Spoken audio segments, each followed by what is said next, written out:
In this tutorial, I'll show you how to create this image by using Blender and Stable Diffusion XL. I'll use a basic primitive mesh to create a simple prototype scene for the Stable Diffusion.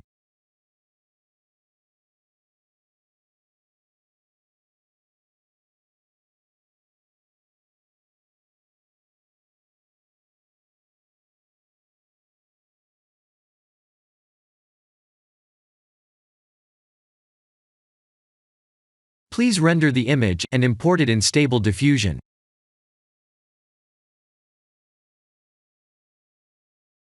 I'll share the full prompts in the description below. Please set the preprocessor to none, and select the correct depth model.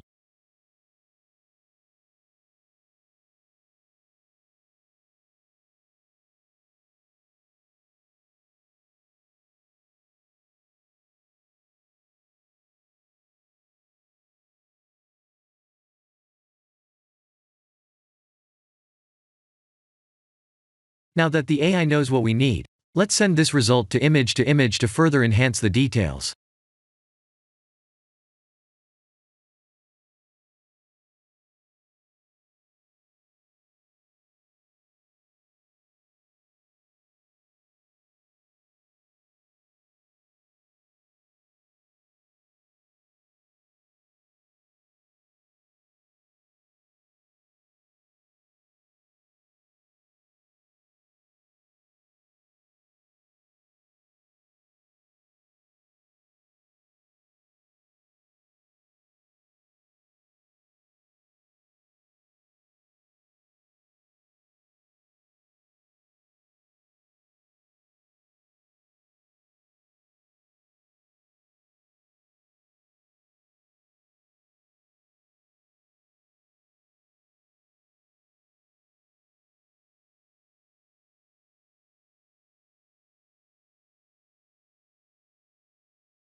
This is the end of the tutorial. Thank you for watching.